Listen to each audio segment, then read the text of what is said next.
Hello friends, how are you today? It feels like it has been a really long time since I've just sat down in front of my bookshelves and filmed a video. But I knew that I had to film a TBR for one of my favorite readathons of the year, and that is Jane Austen July, of course. As you probably know, if you are watching this video, Jane Austen July is hosted by the wonderful Katie over at Books and Things and the wonderful Melissa at Blatantly Bookish. And it's just a joy to get to read one or two or three or six of Jane Austen's novels and just immerse myself in the time period and the romance and all that good stuff. So, without further ado, let's talk about what I'm going to read this year. So, of course, the main event of Jane Austen July is to read at least one of Jane Austen's 6 main novels. And I have decided that I am going to make my reading kind of themed this year for most of the prompt. I decided that I would like to reread, and I don't know why I'm holding this up because basically it's all of them, but I am going to be rereading Persuasion. And this is the only copy of Jane Austen novels that I own. They're all in this one bind up. And I bought this a really long time ago. It's beautiful. I love it. But it is not really conducive to reading.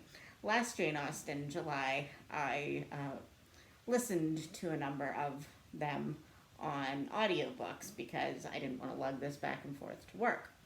This year, I am working from home for the moment. Who knows when that could change. But so I might be able to actually physically read out of this one. But I'm also going to be getting a copy of Persuasion from the library for now, because my library is open now, with precautions and all that. Persuasion is actually one of the novels that, even though I've read it before, I feel like it's one that I just don't have sunken into my brain, about, I always have to think, like, okay, which one is Persuasion about? And it's so good, and I love it. But I always have to think, who are the main characters? So there are a few of her maybe lesser known or lesser liked books that kind of get jumbled in my head. So Persuasion is one of them. And this one does focus, the main character is on Anne Elliot and Captain Wentworth are the two main characters. And they are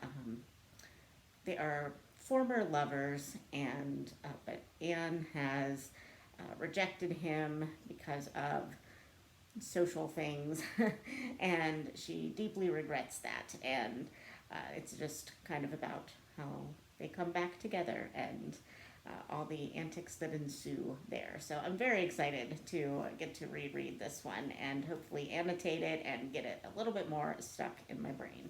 The second prompt is to reread something by Jane Austen that is not one of her major 6 works. I decided this year that I'm going to go with Jane Austen's letters. I don't know if I'll read them all, but I really I've seen this going around. But Katie, I think, is going to be reading some of them, maybe even Marissa, and a bunch of people have picked up her letters recently. And I want to at least read a few of them. So I might not read the entire book that I found on Scribd, but I will at least read some of them. I think that will be a really nice touch to add to this month. Prompt number 3 is to read a nonfiction work about Jane Austen or her time. And there are a lot of books still that I need to read about this, but I decided that I was going to go with Elegant Etiquette of the 19th Century by, let me check my notes, Mallory James. and I'm also going to be reading one that doesn't really fit a prompt, but it is a nonfiction work, and it is called Among the Janeites, and I'm going to be reading that as a buddy read with my friend Kelly over at Books I'm Not Reading. She was telling me what she was considering reading, and I was like, oh, I think I really want to read that. So we decided we were going to buddy read. I don't really know anything about either one of these books, honestly. But I read for October last year, I read How to Be a Victorian. And not that this has anything to do with it, but I kind of get the impression that Elegant Etiquette is going to be kind of in that same vein. It's not by the same author or anything, but I always like to just know about the culture of the time periods and the social norms of everyday life. And I just think that will be really interesting. And Among the Janeites, I'm assuming, is just about Jane Austen superfans and fan clubs and things like that. I'm really not sure, honestly. But either way, I'm sure it'll be entertaining, and I will probably relate to a lot of it. Number 4 is to read a retelling of a Jane Austen novel. And for that one, I want to read A Recipe for Persuasion by Sonali Dev. I have wanted to read her other book, Pride, Prejudice, and Other Flavors, I believe is what it's called. But I haven't gotten to it yet. But I don't think that I need to read that one before this one. But I just recently heard about this in somebody else's TBR. I probably should have marked that down, who that was. But it just looks like a really fun read, and being that I wanted to kind of immerse myself in Persuasion this month, I thought, hey, I should start with that one.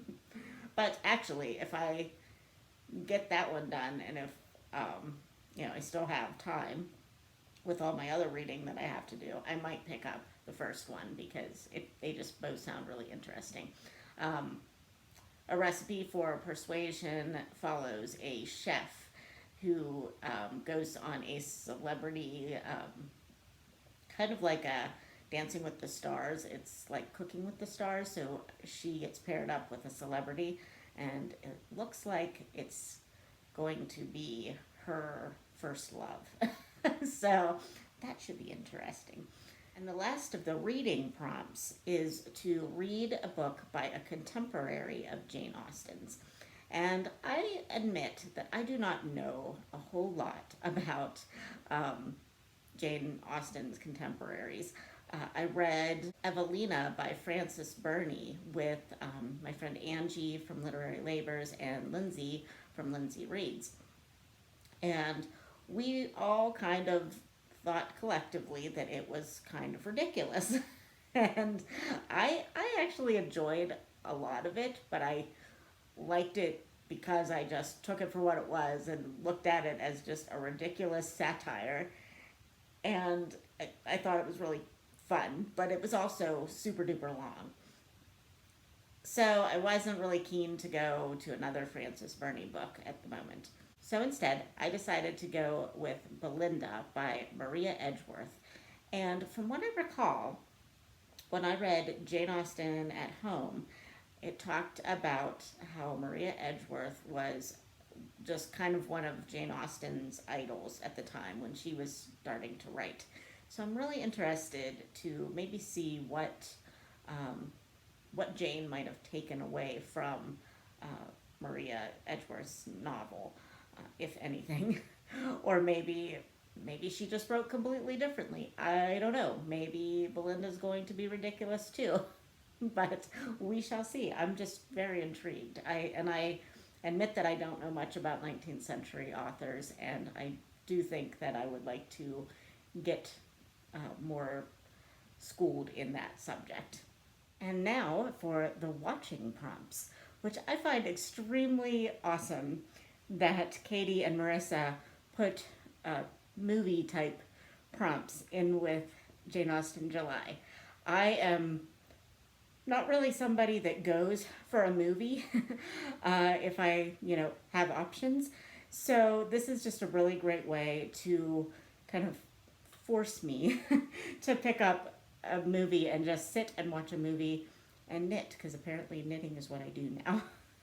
So for my direct adaptation of a Jane Austen novel, I am, of course, going with Persuasion. This is the 1995 version with, the name is Amanda Root as Anne. And I've heard really good things about this. And I actually bought this last Jane Austen July, along with the Mansfield Park version that was kind of the major, I guess, more the major feature film version that I didn't end up liking very much. But this one I have heard really good things about, and I never ended up watching it last Jane Austen July, so it has been sitting on my TV cart thing for a year now. So it is about time that I actually watch it. And also, I found out that there is a copy of the DVD of the new Emma in my library system. So I put a hold on that too. Yay! I was not about to pay the $20 price tag that it was going to cost me to rent it in a streaming service. That is crazy town. I'm sorry. I live in a small town, smallish. It doesn't even cost me $20 to go to an actual movie. So I was like, no, there is no way that I'm paying $20. So I just happened to be looking up Emma on my library site, and I saw it. And I'm there's two people ahead of me in queue. So potentially, if they both get on it and actually, watch it soon, I could have it by the beginning of July. I'm so excited. I'm not a big movie person, but I love Emma, and I need to watch this film. And then for the last watching prompt, I had to ask Katie for a recommendation, because I had no clue where to go with this to find a modern retelling, adaptation, whatever, of Persuasion. I don't even know if that exists. And so Katie recommended another YouTube series to me, and it is called Rational Creatures. So I am probably not going to watch the whole series. Just ain't nobody got time for that. But I will probably at least dip my toes in and watch a few episodes and see what I think. But yeah, I'm surprised that this one isn't retold more often. But like I said, I think Persuasion is just not a well-loved Jane Austen, or at least not as well known. Okay, friends, so that is my Jane Austen July TBR. I have a lot of other books that I have on my TBR that are not Jane Austen related, and I will probably be putting out within the next couple of days another TBR for those. But Jane Austen July is my priority. Yes, it's just my priority.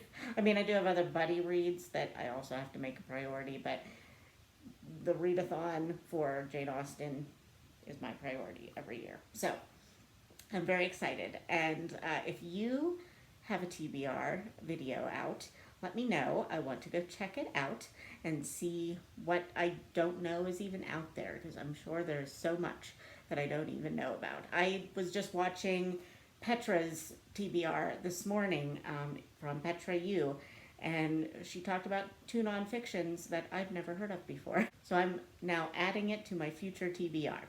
So anyway, yeah, let me know if you are participating and if you've done a TBR, and I will go and watch it. All right, friends, I hope you are having a wonderful week, and I will talk to you in my next video. Bye, friends.